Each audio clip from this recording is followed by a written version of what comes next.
on 105.9 FM and streaming worldwide on the WMAL app. O'Connor and Company.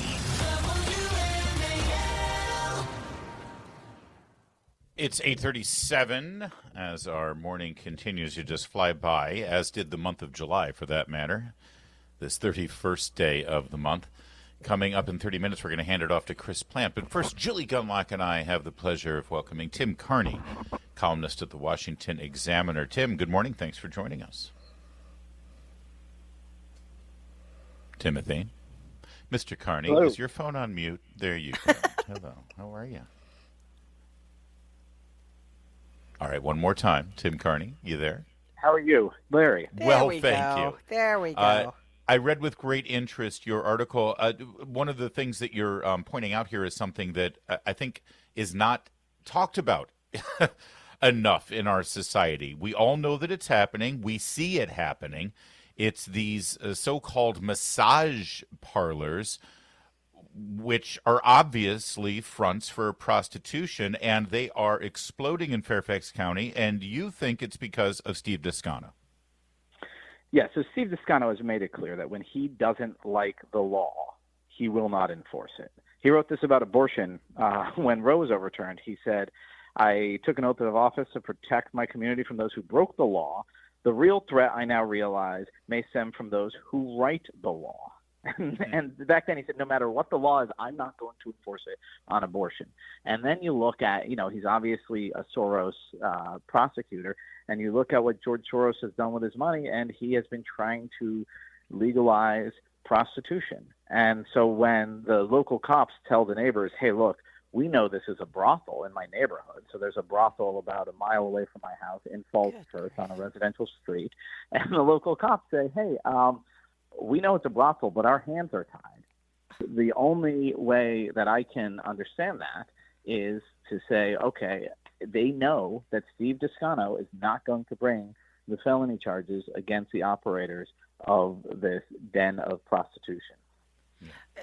And Tim, this isn't the only one. According to a county supervisor, there are about 80 to 100 illicit massage businesses that are operating in plain sight. And he was talking about Fairfax County and the surrounding areas. That's a lot. Yeah, just Fairfax County alone. Now, there might be a range of these, right? Like some people, you hear illicit massage business. Some of them are going to be, it's actually a massage parlor where the people know how to do massages. But then there are like extra services or something like that. But this one, I wrote an article in the Examiner a couple weeks ago, the Falls Church brothel, and in it, what I described, like there's no massages on offer here. It is just about selling sex, and so again, it's operating in plain sight. When I started the reporting on it, I walked up to neighbors and I said, I'm here to write about, and the woman cut me off and said, the brothel across the street. There you go, yeah.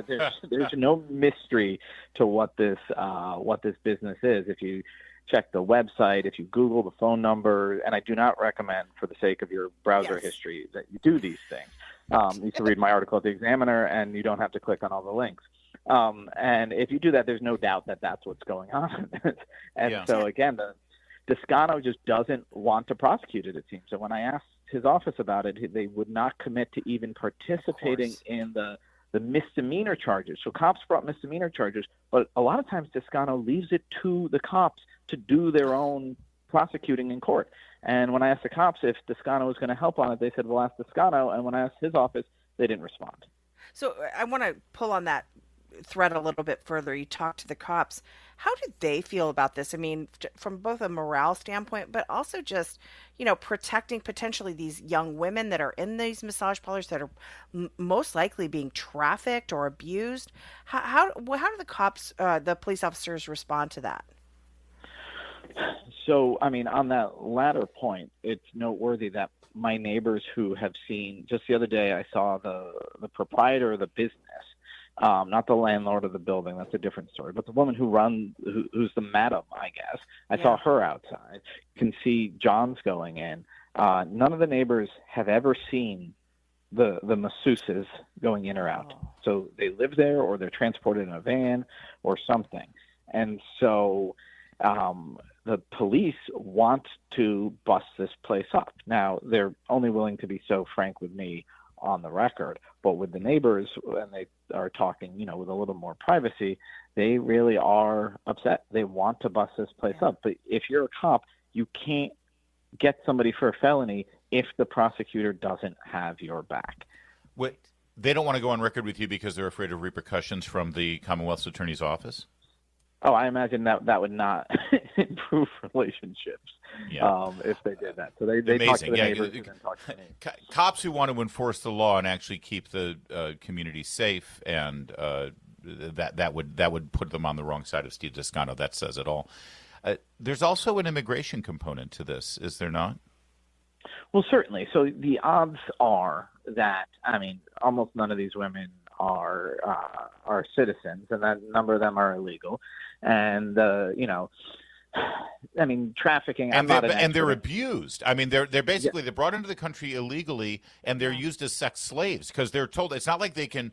They're told that if they try to run or try to go to authorities, they'll be deported. They're terrified, and so they're prisoners.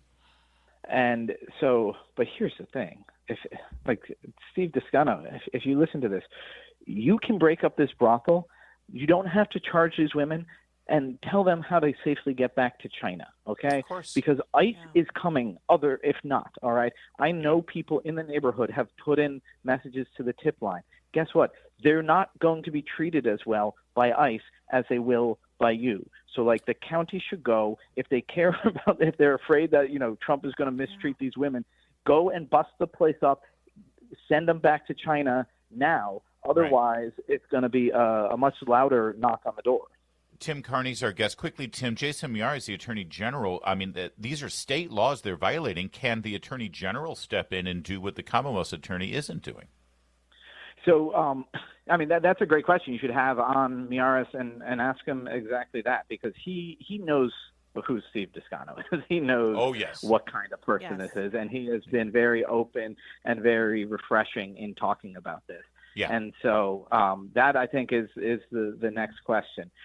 Is the Attorney General, does he have the power to step in where the local prosecutor is refusing to execute his oath of office? They've got to be able to. They've got to, even if it just utilizes the state police to make the bust instead of county, I would think, unless there's some sort of jurisdictional problem there. But there shouldn't be. Anyway, we'll bring that up with him. He's a frequent guest, and by the way, running for re-election, so might behoove him to address this. Thank you, Tim. Great stuff as always.